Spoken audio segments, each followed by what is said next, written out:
Hey, everybody. It is Dave Palet again, JP25 Media, doing something a little bit different. As you know, on the show, we constantly talk sports and especially baseball, which is my favorite thing to do. But joining us right now is a huge Padre fan. I've followed him on Twitter for years. He takes shots at me on Twitter like everybody else, but he's passionate about his team. And that's why I have him on as the first guest I've ever had as far as a Padre fan, a sports fan that follows his team. And I love talking sports, not with just people that agree with everything I say, but also most importantly, the people who are passionate about their favorite team, their favorite players, and why this year is going to be different. Joining us right now, it's Craig Medeiros. You guys know him as Craig Medi on Twitter. Very easy to follow him. It's at Craig, M-E-D-Y. You can follow him on Twitter. You're a Padre fan. You're going to want to follow him. He's just like all the other Padre fans as far as very passionate about their team, which I admire greatly. And Craig, I do appreciate you jumping on the first time I've done this, where I've had a chance to interview somebody through Zoom and then being able to post it. But it's different this year. Wouldn't it have been fun to do this the last couple of years because the Padres had struggled, and they've struggled for a while. But right now, this is the time where, as a Padre fan, you have to be enjoying this. Even though it's a short 60-game season, right now you look at your Padres, you're in second place in the National League West. Almost any other division, you guys would be right there in first place.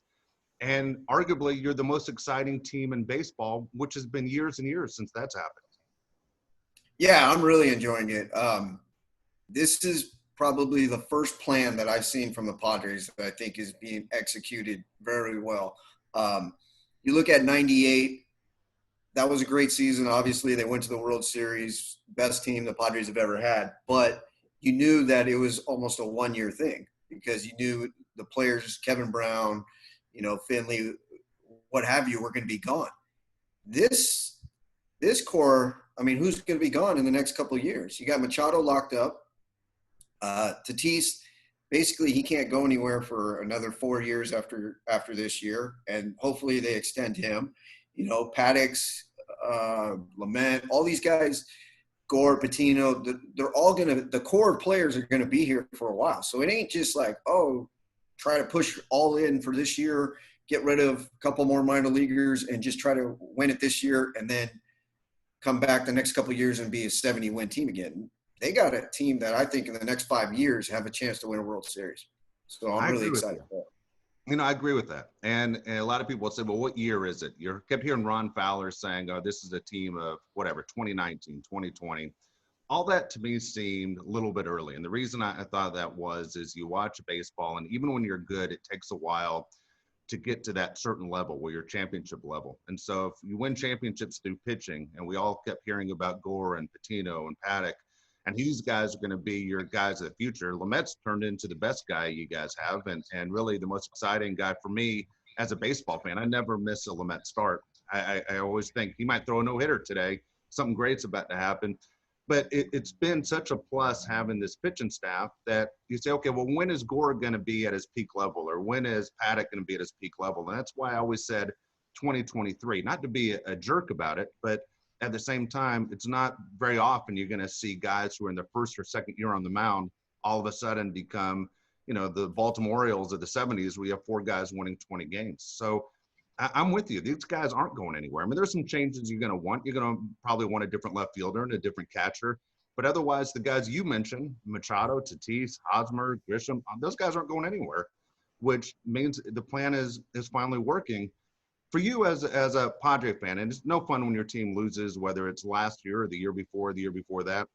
It's always frustrating when your team, and it's not a shot, but when your team's not doing well. I'm a guy that has constantly given up on A.J. Preller. And for you and so many other Padre fans, you guys have stood by him. Say he has a plan. He understands what he's doing. For AJ right now, are you as big of a fan as ever? Is he the right GM for this team? Oh, I couldn't be a bigger fan. I personally think in 2015, when they got Upton, Kemp, Kimbrel, all those guys, I believe that the owners told him, just go get some names so we could put some people in the seats. And I believe he said, I'll do that, but you better give me time to rebuild it if it doesn't work. That's just me thinking. I have no source or anyone that's told me this. I just feel like when they hired Preller, he was always about developing players and scouting. And he pretty much did the complete opposite when he first came here. So I think that was more of ownership saying, hey, just go get some names, we want people in the seats. And obviously it didn't work, but they knew he had the ability to trade off some of those pieces, and they would give him enough time to build it to how it is now. And I think it's worked great. I think they kind of, had a plan B. Plan A sucked, but plan B is really going to work, it looks like. I mean, they're pretty loaded, man. I mean, you look the Grisham trade, like get a center fielder like that, and he's only 23. You got Cronenworth at second base.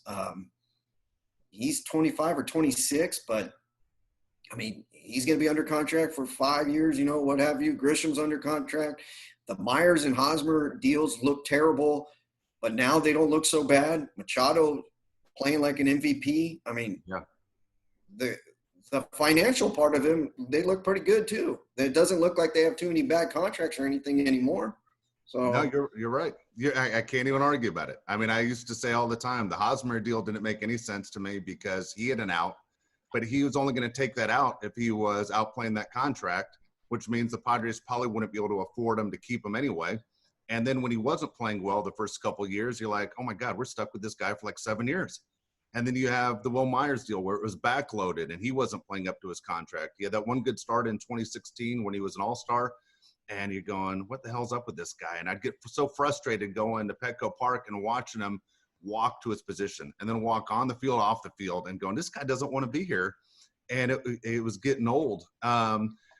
Machado has been incredible the last couple of weeks. I mean, he has been outstanding. And we all knew he had a tremendous amount of talent, but he wasn't playing the way I think baseball fans, Padre fans thought he was going to play, and going, not only is he earning the big money, he's playing like he deserves that big money. It almost feels like Tatis has kind of raised his level, almost like it's a good competitive battle that, hey, we're both going to raise our games. And it's kind of interesting. It took a 21-year-old kid to maybe bring out the best of a 28-year-old veteran.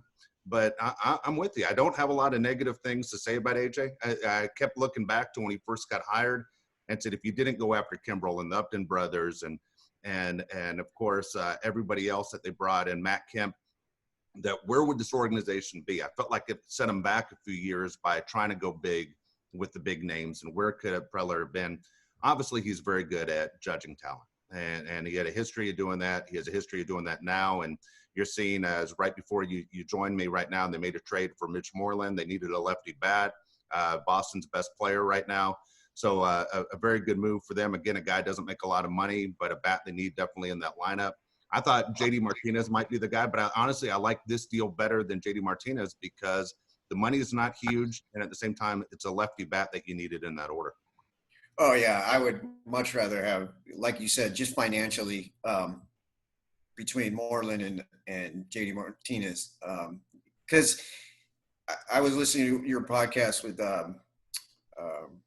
Jeff, and you guys were saying everything you do, you have to make sure that financially Tatis is taken care of before you do any other big deals. And I totally 100% agree with that. So if JD Martinez came here and he has some big contract, and then you're negotiating with Tatis and you're like, oh, I wish we didn't have JD Martinez's 20 million or whatever he makes. And 22 million a year. Yeah. And all of a sudden Tatis is like, I'm out of here. What have you? I mean, that would just be terrible. You have to make sure Tatis, whatever you do. So financially, everyone's kind of like, are they going to get another starting pitcher? What have you? Lance Lynn is only $8 million next year. You're not going to sign Tatis because, we spent $8 more million on Lance Lynn. Like, it ain't going to come down to that. So if they could get a Lance Lynn, I would be stoked because I think they're just one starting pitcher away. And they really need. I was saying this on my Periscope last night. They really need a veteran pitcher for next year because Patino and Gore didn't get the normal innings that they would have got this year. And you can't just say, like, Gore threw 100 innings last year. Whatever he's throwing down at USD, it ain't the same. He ain't going to get 100 innings this year. So you can't just say, okay, he throws 30 innings, 40 innings, whatever technically, and then come back next year, say you're in the starting rotation from day one. We need you to throw 150 innings. There's just no way they're going to do that to the kid, and they're not going to do that to Patino. So what I'm trying to say is they need a veteran that's going to eat up some innings next year. And if you could get it now and already secure it, and it's going to help you for 2020 and 2021, and Lynn doesn't cost that much financially. He's going to cost, prospect wise, but financially he ain't going to cost that much. I mean, I'm willing to overpay for Lynn because I think it's going to help you out with Patino and Gore. Yeah, I'm with you on that. It's funny. I watched Lance Lynn pitch last night. I had both TVs going, and I'm watching Pods on one game, and I'm watching the Dodgers on the other game, and Lance Lynn pitched against the Dodgers on Saturday night. It's amazing that he throws a fastball almost every pitch, and that and I can't explain spin rate. All I can tell you is what you hear, what the hitters hear, and the hitters say the fastball looks like it's constantly rising, and obviously the ball's not rising, but it's hard to square him up because of the perception. But he's sitting there saying, "Go ahead and hit it," and he's touching 97, and he looks like Bartolo Colon, and Bartolo Colon did the same kind of thing. He threw those fastballs over and over again, but it was deceptive. Guys weren't scoring him up. Bellinger obviously cranked one off of him pretty good, but that just happens. You're going to run into it. Lance Lynn is an innings eater, and obviously a veteran that I think would help the staff out tremendously. I think that would be great. I'd be fine with a Clevenger as well, who it looks like the Indians, who is very strange, are in first place right now in the AL Central after having a great week. Now the rumors are that Clevenger's on the block and Lindor's on the block, and they're looking to make moves. But guys that I think that would benefit the Padres. Now, it's funny because Preller said this week he was looking for three things. He was looking for a reliever. He got Rosenthal yesterday. He was looking for a bat. He got Moreland today. And you got to believe he is going to find that starting pitcher that he said he wanted. Now, whether it's a Lance Lynn or a Clevenger, I think it benefits them tremendously. Right now, the one thing to me that is a little bit of a concern is this wasn't a good week for the starting pitchers. And it wasn't a good week against some teams that they should have had great outings against. And obviously, Seattle's one of the worst teams in baseball. And Paddock has struggled his last three outings. You look at Richards didn't pitch very well. And Lamet wasn't typical Lamet. Now, it's just hopefully a freak thing. Paddock, to me, is the guy you have to be most concerned about.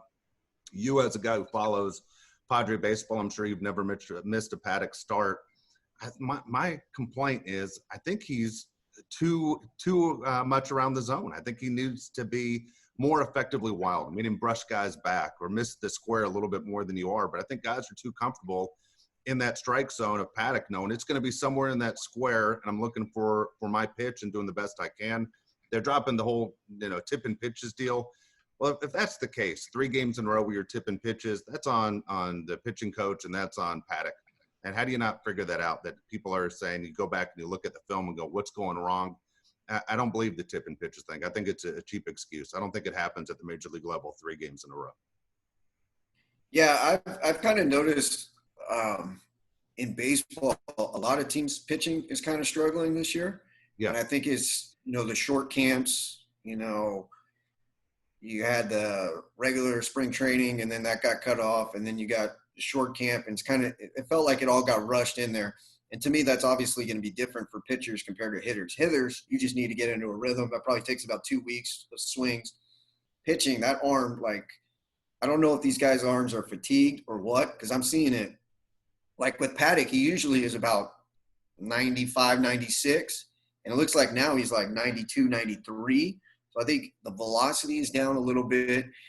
And the problem with Paddock, and I watch a lot of the minor league stuff. Like I pay for the app. I think it's like $50 or whatever. And I really enjoy watching it because, the team has sucked for so long. So it's like, well, let me see if they got something coming up, And when I would watch him, he's just 2 pitches. Well, he would dominate in the minors because they just couldn't catch up to his fastball, and his changeup was so good and his location. But I remember thinking to myself, I don't know if that's going to play in the majors as much.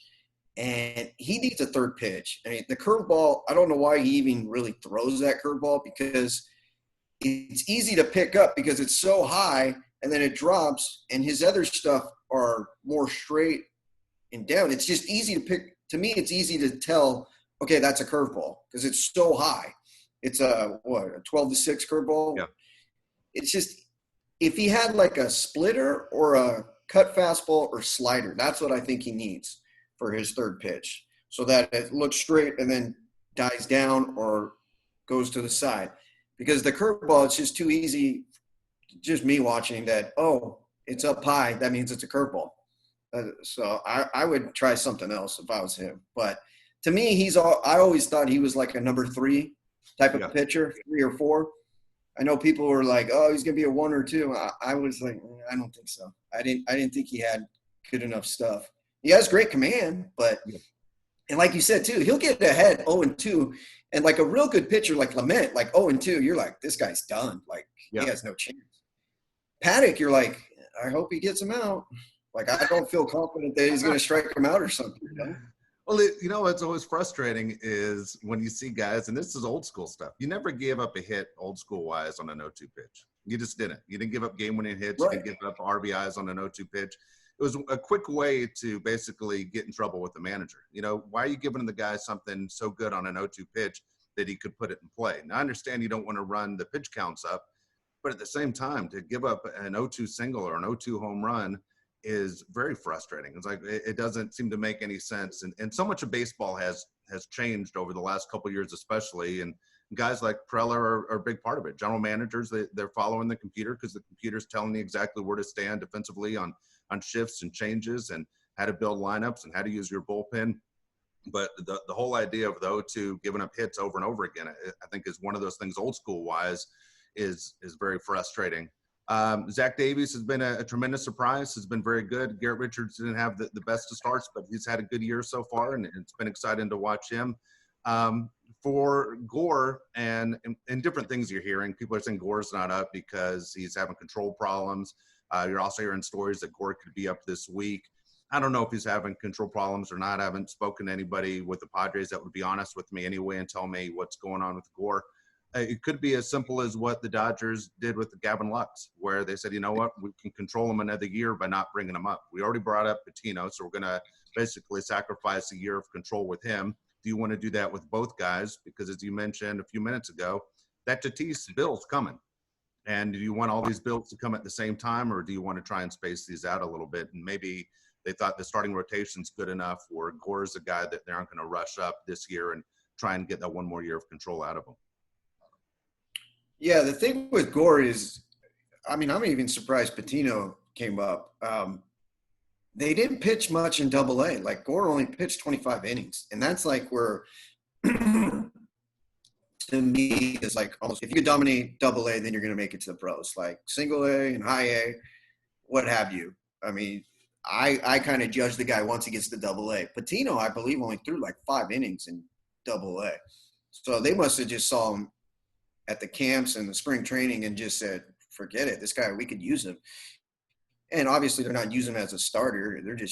He's getting better and better, Patino, by the way. I mean, he's getting way better than what he was the first couple outings. But as far as Gore goes, I mean, maybe it just needs more time. I mean, he's only 21 and Patino's 20. Like usually, you're not much older than I am. Usually the guy would come up at 23, 24 type, 22 was like pretty early. Now it's like 21, 20. I mean, it's pretty young. Dude. It is. I mean, Tatis is arguably the best player in the league, or one of the, he's a top 5 player in the league. He's 21. I mean, it's amazing that these guys, how young they are and how exciting, and, Acuna and Soto, and these guys are young. They're like the best players in the league. It's crazy in my opinion. Oh, it is. It is. It's funny. I was with a bunch of the high school kids that I coached yesterday, and I was talking to them about, hey, this happens really fast, meaning your chance of getting scouted and getting signed. And, you might think that, hey, I'm still a kid and it's years down the road. I go, look at guys like the people you just mentioned. When you were a freshman in high school, those guys would have been in high school with you, and those guys would have been seniors, would have been freshmen. And think about it. Those guys are controlling Major League Baseball right now. As you said, it's younger and younger.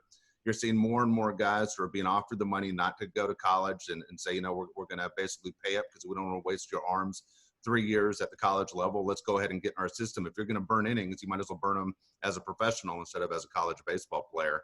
But you're right. It's fun to watch. I love the game that it's young. I like the young guys. I like that the fact the game is changing. They had the whole issue with the unwritten rules, which is always tough because people are confused. It's hard to teach it to young kids. They don't understand unwritten rules. They don't understand stealing and swinging 3-0 and everything else that goes into this old time game.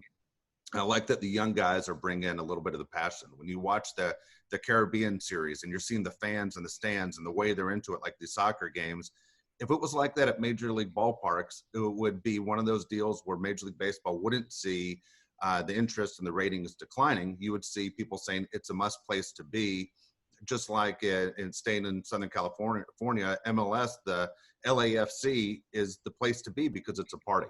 And the Caribbean series, it's a party. When you have guys like Tatis and Soto and all these guys who are passionate every single night, it becomes a must-see party atmosphere. We say, I got to be there. And the Padres, I think, are on the right track with the guys that they have. Very exciting to see. You mentioned the young guys. Obviously, Tatis, you stepped on it for a second as far as how much money is going to come down the road. What do you think that contract would be when it comes up for Tatis? How soon does he sign, and what do the Padres have to offer to basically lock him up? I'm looking this offseason. I'm hoping that they sign him this offseason. He's one thing that no one really talks about is he's got to prove that he can stay healthy. He got hurt last year. Yep. He missed, the second half. And the previous season in Double-A, I think there was about 6 weeks left in the season or 8 weeks left. He got hurt again. So if you're his agent, do you say, screw it, let's just get it locked up so that, yeah, you're going to miss out. I mean, if he waits the whole thing, he could probably make $500 million. I mean, who knows? But do you say, let's lock him up so that just in case he continues to get hurt, we don't get screwed down the line and get basically nothing. So there's that angle from his agent. And then the Padres, I'm thinking, I know a lot of people are like, oh, it's going to cost like $350 million. There's no way. I mean, Acuna signed 100. Obviously he's going to get more than Acuna, but all the guys on the White Sox, Roberts and Jimenez and those guys, I mean, they're all under 100. It's like 75, 55. Now it's not going to cost that, but I'm looking, I don't know, 180, 220 million, if you can lock them up somewhere around there. But I don't think, I see some people like on Padre Twitter, it's going to cost $400 million to lock them up, give them 15 years and this. Nah, I mean, I would look ballpark 180 to 220 million, somewhere around there, an 8-year extension. I would assume, if you get an 8-year extension, he's 21 now, 29, he's a free agent. He still can get another 200 million probably, Kind of like what Trout did. Trout did the whole deal. We split it up, right. Got another one. But the interesting thing for me on Tatis is he's not in the same position where, in Acuna, where his family, his dad was a major leaguer. I mean, they aren't starving. It's kind of like, the whole Eli Manning deal when he wasn't going to play for the Chargers. And he said, I'll sit out a year. My family has $250 million in the bank. I'll be okay. I'm not going to starve. And I can afford to sit out. Whereas Tatis, financially, and he's doing national commercials already, that I wonder, he's to me the most interesting guy to watch in all of sports to see what's his play. You mentioned injuries. My two biggest concerns with Tatis were the injuries and the defense. Well, he fixed the defense, and so far he hasn't been injured. Knock on wood that he stays healthy all the way through. But it will be interesting to see how things go. My biggest fear for the Padres and Tatis coming into this season was they have to win sometime in these next few years and win like they're winning right now. Meaning, I don't think Tatis wants to finish his entire career with the last place organization. You have to prove to Tatis that this is a championship type of organization. And if they keep doing what they're doing now and they can follow that up, why would he want to go anywhere else? It's a great place to be. The fans love him. He owns the city already. I just wouldn't see a reason for him to leave unless they were a struggling last place team, all 6 years while he's waiting for that new contract. I'll say this. I mean, I've been a fan my entire life. If they don't win a World Series and he left, I would just say, screw it. I'm not going to be a fan, because how else are you going to ever tell me that you're going to build a winner and have a player like him? This is a once in a generation type of player. There's just no way that you can convince me, well, we got this, and this coming down the minor leagues. Stick with this. I will say bullshit. You just let the best goddamn player leave when he's, 24, 25 years old, somewhere around there, and you didn't win a World Series. Now, If they won a World Series prior to him leaving and he left, well, then I'll still be a fan, because then I would say, well, at least you won it, and it sucks that he's gone, but at least you won that World Series, and that's all I really wanted anyways, was at least right? one, you know? So, yeah. Like, if they told me right now, Tatis is going to leave, but you're going to win a World Series in the next 5 years, sign me up. I mean, you could almost say everyone's gone. I could care less. They could lose 150 games every single season from here on out if they won one World Series. You sound like a Cubs fan. Yeah, at least I could go to a bar and say, well, they won that one year. No, it's everything. I mean, right now it is everything. I mean, there's so many things in San Diego where, you know, the Chargers left, and before that, the Clippers leave and the Rockets leave, and it's been heartbreak for year after year. And you could make the argument, I know people are going to take this as a shot, but the Padres in the National League and the Mariners in the American League have been the two least relevant teams in baseball. Once you get that World Series and you have the best player in the game in Tatis, all of a sudden people don't look at you that way. They look at you as a winner. Even though the Mariners haven't even been to a World Series, they still have Ken Griffey Jr., and they have Ichiro, and they have Randy Johnson, and they have A-Rod. They have that history of star players, Hall of Fame players, whereas the Padres, Tony Gwynn became national. Trevor Hoffman, I don't know how national he became, but we were proud to have him in a Padre uniform. You're right. The World Series title means everything. Dodger fans have been chasing it for, more than 30 years now. And for Dodger fans, it's been too long. For Padre fans, you need that one. And just like, the Cubs, you see these old ladies all the time. I'm 90 and I haven't seen my team win. You just don't want to be the joke. And also at the same time, you want to be considered as, this is my favorite team, and there's a reason why they're my favorite team. I think a lot has changed with the Padres. Is once Dean left, I think the pressure came on the Padres. Like, we can't be winning 70 games anymore. Like, now all the media, all the fans, all the attention is on us. I mean, the Aztecs, they're pretty good in basketball, and you could say maybe they have a shot at a Final Four, but it's going to be very hard for the Aztecs basketball to win a national championship. Aztecs football obviously doesn't stand a prayer to win a national championship. No. So where's the title coming from a major sport? Well, you're down to the Padres. You're right. And when did the Chargers leave? 2016? I think everything changed right there. I think the ownership said, we better start putting some money into the team. And they also figured, shit, man, how many season ticket holders do the Chargers have that now are going to say, I'll go do the Padres? Because a lot of these people are rich, whatever, and it's entertainment. Yeah. Put that dollar now, what were the Padres averaging? Like 22,000, 23,000? You're already getting close to 30,000. If this year would have happened, I guarantee they would have gotten like 33, 35,000 every game. And the attendance is going to continue to just keep rising and rising. I mean, come next year, if they make the playoffs and let's say they win a round, you're going to look at almost sellouts every game, I would assume, at least 35,000 every game. And that's going to be huge for free agency, extensions, everything. Because I think all of it started, in my opinion, when Dean left, because it put the pressure on them instead of just – as a San Diego fan my whole life, I used to always just be like, hey, Padres, just get me to training camp. Just be exciting enough just at training camp, because I was much more into the Chargers because I always felt the Chargers had a chance. And you get to like middle of July and I'd be like, or middle of June, and they would already be out of it. And you're like, God, these teams just sucks, the Padres. It's like, when's training camp coming? And then now it's like, I wish the Padres would have started their rebuild like a year or two before Dean left, because it would have set up a little bit better, but it's setting up nice now. And I think, the buzz and everything, the jerseys are going to sell, Slam Diego, Tatis. I mean, you got Ron Fowler has to be pretty happy right now. Myers' contract doesn't look too bad anymore. Hosmer's contract doesn't look too bad anymore. Machado's contract for now looks good. I'm sure down the road, his last couple of years probably looked bad, but he might have a couple World Series championships by then, and Ron's going to be like, who cares?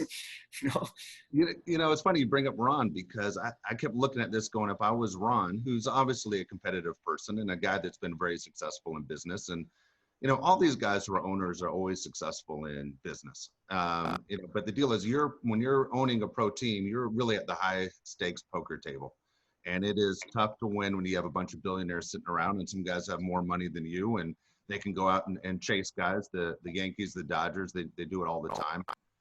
But overall, you look at Ron, and I keep looking at his age, and I'm going, Ron's getting close to 80.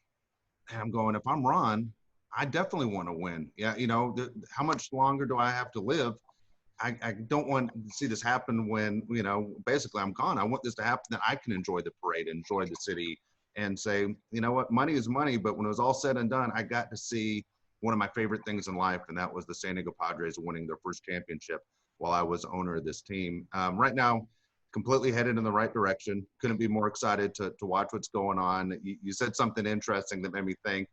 I used to always think, okay, well, with the Padres when they're here, and you mentioned the fans coming in, always a ton of Dodger fans and Giants fans and Cubs fans and Mets fans at Philip Petco Park. It would be tough to get those tickets if we were a visiting fan because the Padres want to lock those up. Also, at the same time, when the Padres go on the road, when this pandemic is over, the Padres aren't that joke team. If you're a season ticket holder of the Cubs or the Mets, Padres are in town, you want my tickets or I'm not going. It becomes Tatis is here, Machado's here. They're a must-see. I'm not giving my tickets up. I got to see what the talk is about possibly the best player in baseball coming to town. Whereas, for us, like when the Pirates come here, nobody wants to go to those Pirate games. You're giving your tickets away. Those are the days you go, hey, you want to go? My wife and I got something else to do. But he's coming to Citi Field. Hell, you're going if you're in New York. You got to see this guy. And all of a sudden, the Padres become that traveling show. And I don't know if the fan base grows because of it, but at the same time, I got to see what everybody's talking about when San Diego comes to town. Oh, yeah. I mean, you got a player like Tatis. I mean, that's as marketable as a player as you're going to get. Machado is kind of like the love or hate him type of player that, other fan bases are either, he comes up, they're going to always boo him, or if you're a Padre fan, you love him. But he's a marketer or he's a name. Yeah. Hosmer and Myers, they're not as much names as Machado type, but Tatis, I mean, everyone's going to love Tatis. I don't see any fan base saying, well, I just don't like that kid. I mean, I don't like the way he plays or this and that. No way. And Ron right now has to be looking at his contracts saying, this is pretty good. And I would never have guessed, if you asked me a couple of years ago, that the Padres would have a top 10 payroll this year. And I see that being top 7 in the next couple of years, maybe even top 5. Because if they keep winning, I feel like Ron's going to keep paying. He's going to be like, this is fine.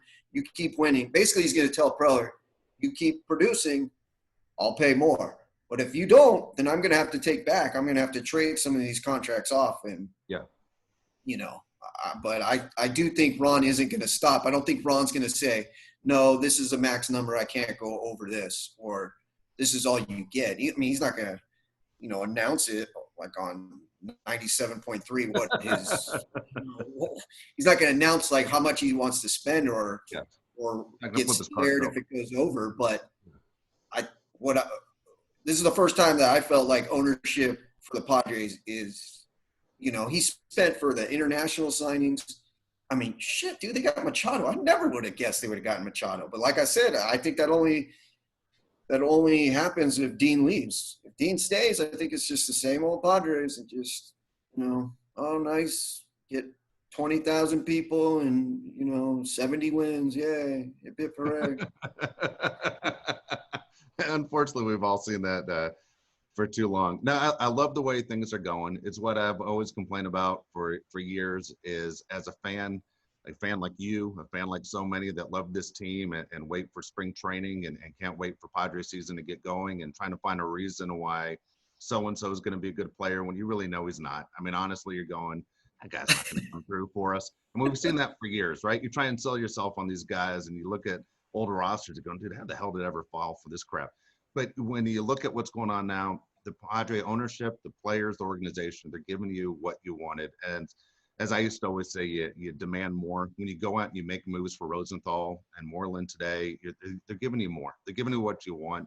I get teased all the time because the Dodgers don't win, and I'll say, well, I got 6 months of entertainment. Right now, people are getting the best 2 months of entertainment they've had in Padre baseball in years, and maybe arguably the best 2 months that you've ever had. I was there covering that team in '98. This right now is a hell of a lot of fun to watch. And '98 it's hard to believe it was 22 years ago, but a lot of people who are Padre fans now, they weren't around following that team in '98. I know so many young Padre fans that are excited about what's going on right now. This is as good as it's ever been for them, and really can't expect any more except still being competitive. Speaking of being competitive, how far do you see this team going? Let's assume that they're going to go ahead and grab another starting pitcher. Let's say we'll just play the game. We'll go Lance Lynn. Let's say they grab Lance Lynn this weekend. How far does this Padre team go in your mind? Prior to even getting Lynn, the only team that I would say I'd be shocked if they would beat is the Dodgers. I don't see the NL really that strong this year. Getting Lynn, I think they would have a shot against the Dodgers. I would still favor the Dodgers, but I would go into that series saying, we got a shot, man. You sure do. You got Lamet and Lynn back to back, however you want to play that. Yeah. I would throw Davies for game 3. I wouldn't throw Paddock. I would throw Davies. And then you got 2 lineups. The Dodgers lineups is obviously loaded too, and the Padres, and to me, it would come down to who's going to hit more home runs. I mean, that's how the game kind of is changing right now. I think the Dodgers bullpen has been stronger this year, which is kind of surprising. I think that was supposed to be one of their weak links, and the Padres' strength was supposed to be the bullpen, and it's kind of hasn't been that good this year with the injuries, and it just seems like some guys just haven't performed. But I do think the Padre bullpen is turning it around. You add in Rosenthal, you get Pomeranz back. Hopefully, Pagan, he's thrown up a couple bagels lately. I think they would have a shot. Now, if you don't have Lynn, I would highly doubt that they could beat the Dodgers. But Lynn could be a difference maker, in my opinion. And then as far as the American League goes, I see all those teams are pretty good, but I wouldn't be shocked if the Padres beat any of those teams, unless the Yankees got healthy. But the Yankees haven't been healthy in the last 3 years. So the Yankees have a ton of injuries, and I mean, you have teams like the A's and the Rays who right now are playing better than the Yankees. It's funny, coming into the season, I always thought the Dodgers and the Braves were far and away the 2 best teams. Well, you lose Soroka, which is an outstanding player. The Cardinals are going to have to make up all those games because of what happened with COVID, and how long can your pitching staff last? And then all the teams they face, it's going to kill their pitching staffs too, because they got to play those doubleheaders against them. It's going to be interesting how things plan out. News broke this morning that the Oakland A's had a person in their personnel who basically tested positive, which as a baseball fan, I'm like, I don't care if it happens in the Central, it happens in the East. Let's keep the West as healthy as possible, because it benefits teams like the Dodgers and the Padres down the line of not having to make up games. Now that the A's are going to, quarantine in Houston and miss games, and what does that do for the schedule? The good news for the Pods, they only play the A's one time. The Dodgers only play the A's one time. I would love to see, obviously, it come down to the Dodgers and Padres, because I'm a Southern California fan. I like following the Angels as well. But for me, what you said, if the Padres took on the Dodgers, it would not surprise me to see. I saw the Dodgers lose to the Nationals when pitching got the best of you, and that's always the equalizer. Pitching can get you at any single time, and if the Padres go out and get that starting pitcher, whether it's a Clevenger or Lynn or somebody else, that it makes a difference, a Trevor Bauer, whatever the case may be, the Padres could easily be in the World Series this year. Yeah, I mean, I came into this year, obviously I'm probably one of those people that the glass is half full, but I came in, I said, just make the playoffs, and then come 2021, when Gore and Patino got a little more experience and what have you, I thought maybe if they got one more guy that they would be a World Series type team. Now I look at it, I'm like, they ain't that far right now. I mean, if you give me, you add Moreland today, that's another bat. I mean, they had one of the best 1 through 6, if not the best so far this year in all baseball, as far as lineups and OPS. You just added Moreland in there. Now you got 7 guys. Rosenthal is going to help your bullpen. Someone on Twitter yesterday was like, well, he's not that good. I'm like, well, his name isn't Craig Stammen, so he's got to be better than him. You know? I mean, shit.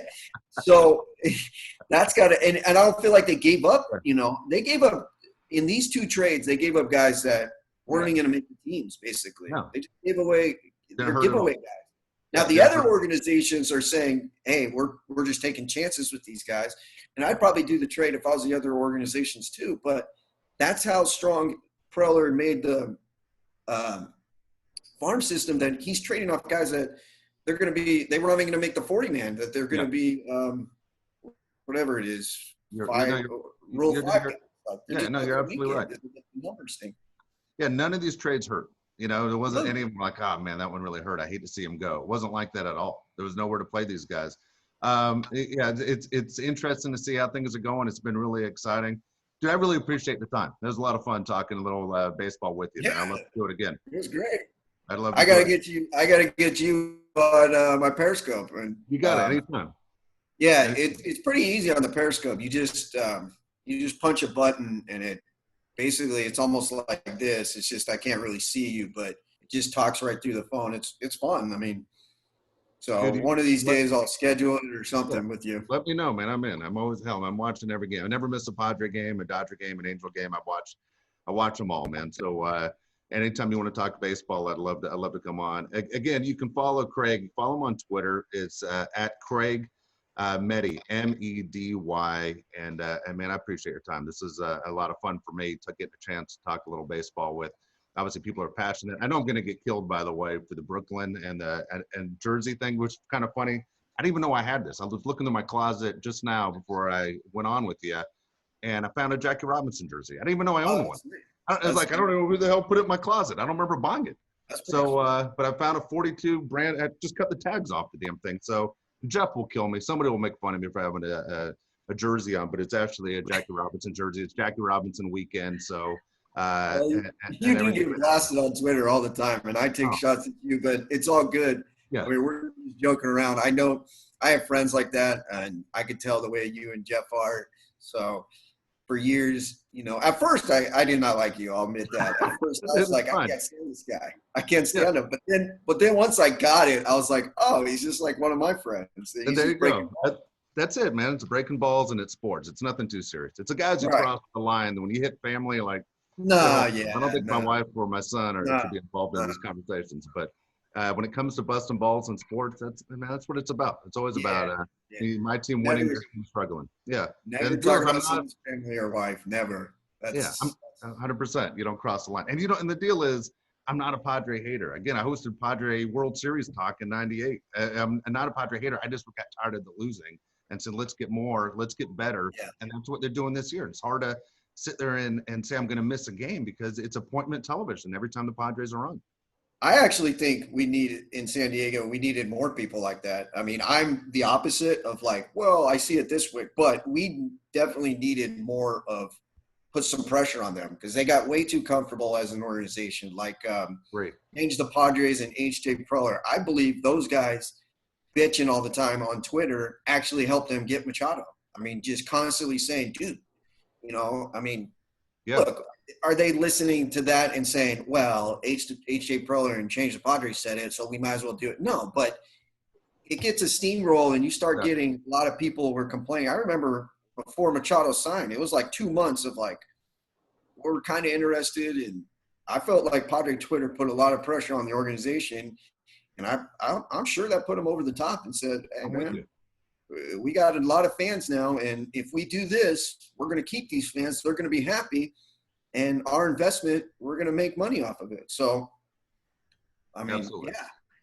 No, I'm with you. Remember Bryce Harper's name came up right after there too. So I mean, they weren't. Yeah, I remember that. I was like, it was crazy, but it was really cool. At the same time, it was really cool.